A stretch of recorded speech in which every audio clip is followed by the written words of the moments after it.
Bienvenidos al canal Tu Riñón y Tú.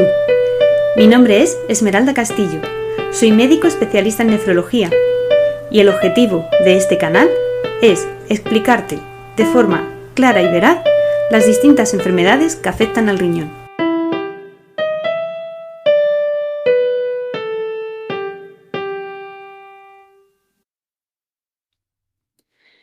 Bienvenidos de nuevo al canal Tu Riñón y Tú.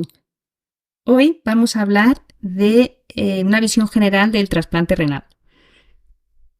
Del trasplante renal se puede hablar muchísimo.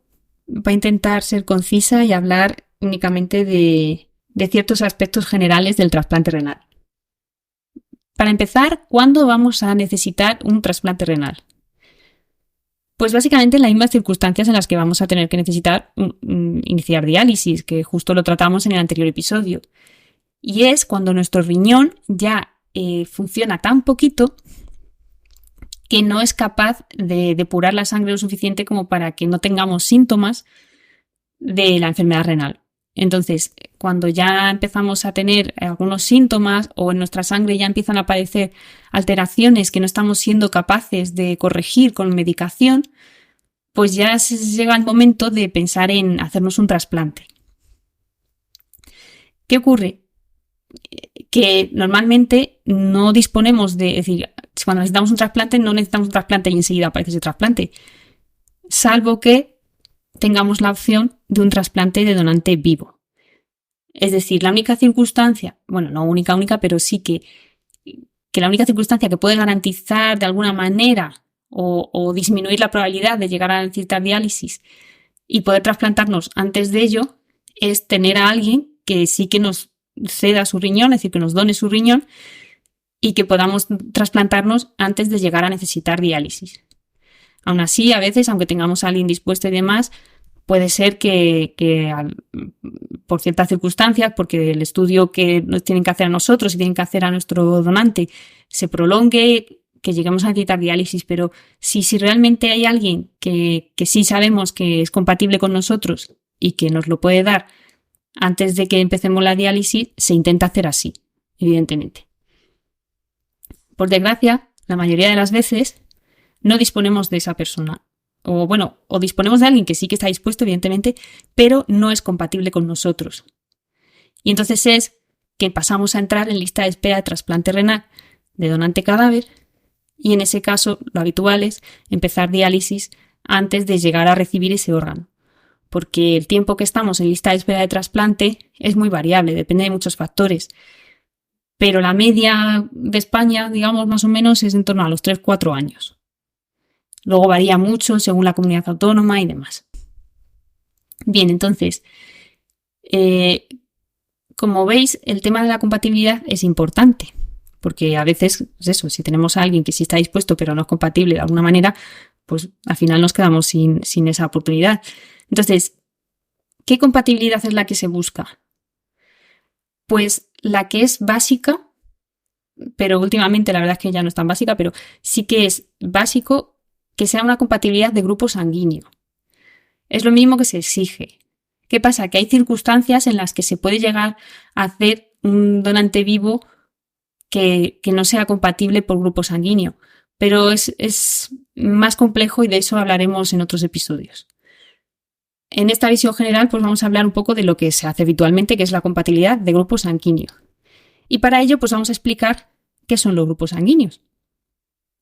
El grupo sanguíneo viene determinado por lo que nuestros glóbulos rojos, que son esas células de la sangre que transportan el oxígeno a todos nuestros órganos, pues viene determinado por lo que esos glóbulos rojos tienen en su superficie. Que a modo de símil sería por aquello que tienen como tatuado en la piel. Y no tienen muchas opciones. Pueden tener o no tener ningún tatuaje, o tener el tatuaje del grupo A, es decir, de la molécula A, o tener el tatuaje de la molécula B. Esa especie de tatuaje es un tatuaje que ven el resto de células a simple vista y que les ayuda a saber que ese glóbulo rojo es de su cuerpo. Es de los suyos, vamos. Entonces, si somos del grupo sanguíneo 0, quiere decir que no vamos a tener Es decir, que nuestros glóbulos rojos no tienen ningún tipo de tatuaje en su piel. No tienen nada en su superficie. Si somos del grupo A, quiere decir que nuestros glóbulos rojos tendrán el tatuaje de la molécula A. Y eso quiere decir que si su cuerpo, si las células de defensa de su cuerpo se encuentran con un tatuaje de la molécula B, la van a atacar, porque se van a dar cuenta que no es suya, porque ellos son del A. Entonces, ¿cómo atacan a la molécula B? Pues a la molécula B, cuando la ven que aparece en sangre y saben que eso no es suyo, lo que hacen es como lanzarle unas flechas, que son anticuerpos. Entonces, una persona del grupo A tendrá en su sangre circulando anticuerpos, es decir, como esas flechas, contra el tatuaje de la molécula B. Porque sabe que no es suya, porque ellos solo expresan en su superficie la molécula A. El grupo B, pues pasará al contrario. Ellos en su superficie, en su piel, van a tener la molécula B y por tanto en su sangre va a haber circulando anticuerpos o flechas contra la molécula A, porque si la encuentran sabe que no es suya. ¿Pero qué ocurre si somos del grupo AB? Pues que si somos del grupo AB tendremos tatuado la molécula A y la molécula B. Y por tanto no habrá flechas ni anticuerpos circulando por la sangre contra ninguna molécula, porque ellos tienen las dos ya. Entonces, si vieran la molécula B, pensarían que es suya, porque ellos también tienen la molécula B. Y si vieran la molécula A, pensarían también que es suya, porque también tienen la molécula A. Entonces no tienen ningún anticuerpo. Pero entonces, ¿qué pasa con el grupo 0? Pues, como podéis a lo mejor deducir, aunque no lo he dicho, si somos del grupo 0, vamos también a tener esos anticuerpos, esas flechas, circulando contra el grupo A y contra el grupo B, porque como ellos no tienen ningún tatuaje, si encuentran tanto la molécula A o si se encuentran con la molécula B, la van a detectar como extraña y entonces la van a atacar.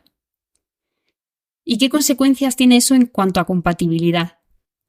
Pues una consecuencia muy importante, y es que si yo recibo sangre o glóbulos rojos del grupo 0 y yo soy del grupo B, pues no la voy a rechazar.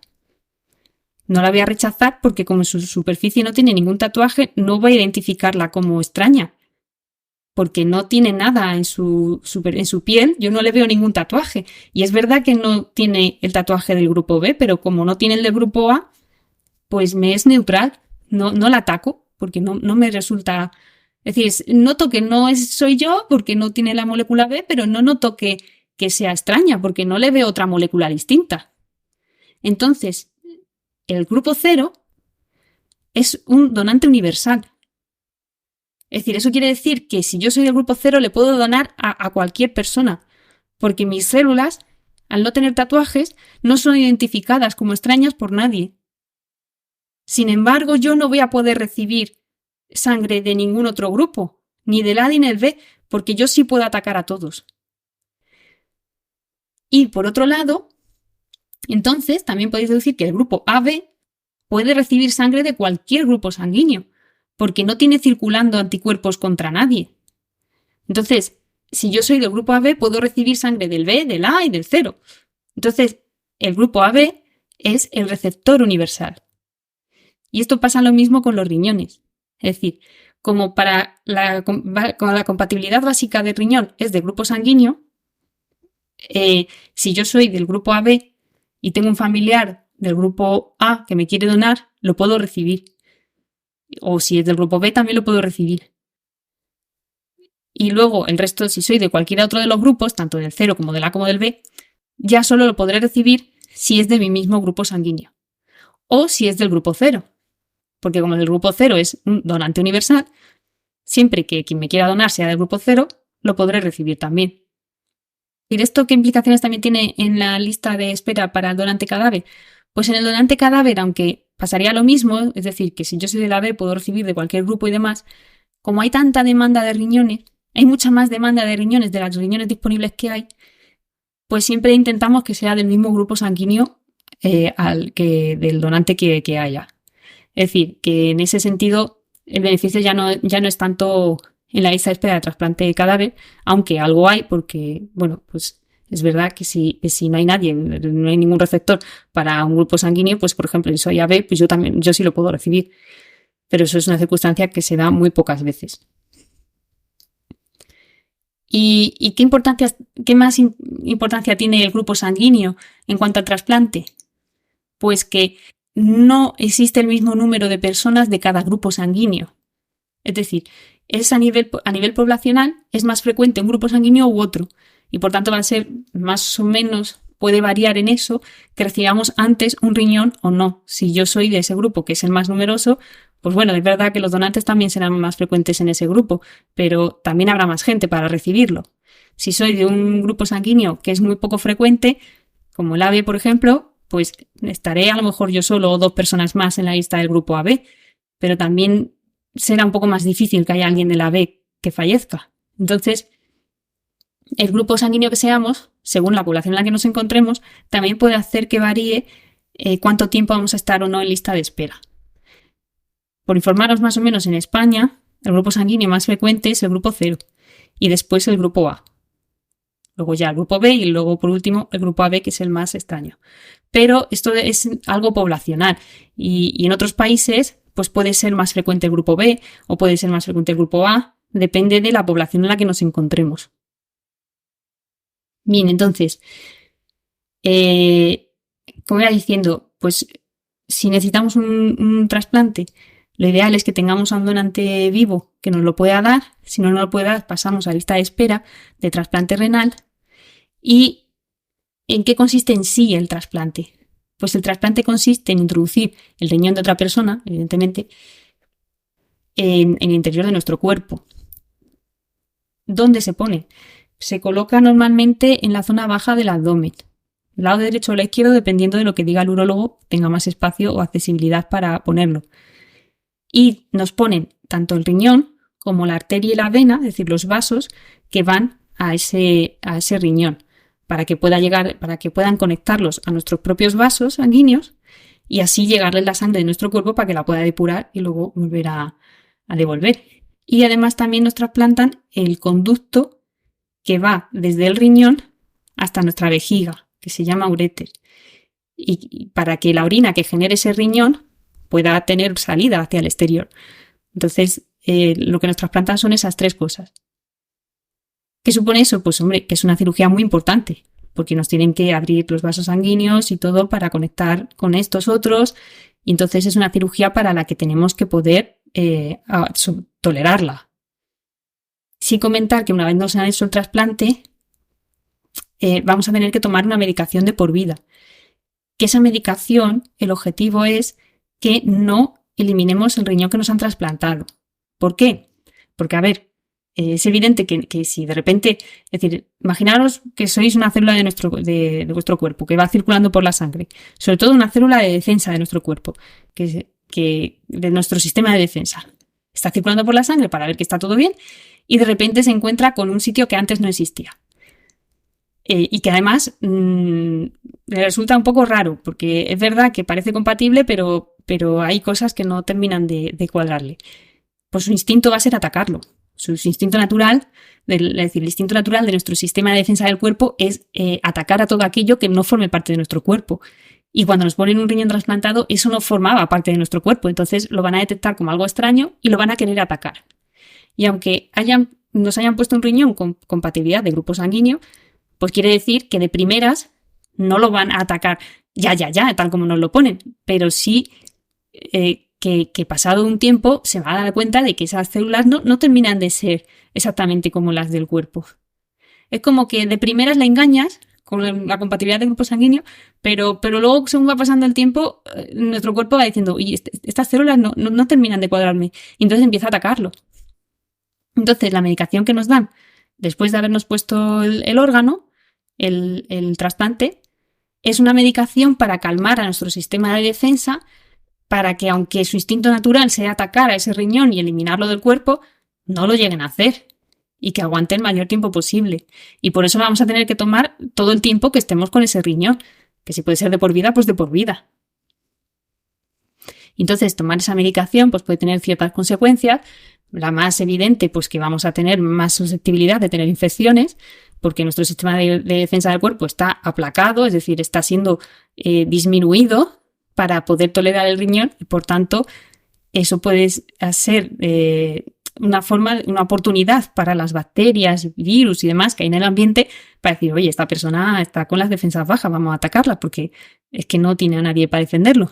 Y no es que no tengas a nadie, es que está un poco ahí controlado. Entonces, pues por eso también va a necesitarse un seguimiento de por vida ya por un médico para ver, controlar que no tenga infecciones y demás. Infecciones las va a tener, pero que sean lo más leve posible, a tratarlas antes de que se conviertan en algo importante y un montón de detalles de los que hablaremos en otros episodios, ¿vale? Yo creo que para tener una visión general de qué es el trasplante, más o menos con esto sirve. Sí que otro detalle importante es que es la mejor opción que tenemos para sustituir al riñón, porque ya comenté en algún episodio previamente que con la diálisis sobre todo lo que sustituíamos era la función de depuración, pero no el resto de funciones que hace el riñón. Y con el trasplante ya sí pasamos a sustituir prácticamente todas las funciones que hace el riñón, tanto el de mantener las células de la sangre en rango, es decir, no tener anemia, mantener la vitamina D en su sitio, es decir, un montón de cosas que sí que hace un riñón y que, claro, al ponernos un riñón, pues lo está haciendo un riñón de verdad. Entonces siempre va a ser la mejor opción terapéutica ante alguien que no le esté funcionando el riñón. Y la problemática que tiene es pues, la gran demanda de riñones que hay, teniendo en cuenta la poca, no poca donación, porque la gente sí que dona mucho, pero que la velocidad a la que se necesitan riñones no es la misma velocidad a la que se pueden tener riñones para poner. Así que bueno, espero que os haya gustado. En el próximo episodio hablaremos un poco con más detalle, pero también una visión bastante general de la hemodiálisis y en el siguiente de la diálisis peritoneal. Y con ello acabaríamos un poco el bloque de enfermedad renal crónica avanzada y empezaríamos otro más adelante. Espero que os haya gustado y nos vemos en el próximo episodio. Muchas gracias. Hasta aquí el capítulo de hoy. Si te ha gustado, por favor, házmelo saber dando a like. Y si hay alguna enfermedad renal de la que quieres que hable en el canal, déjalo reflejado en los comentarios. Muchas gracias.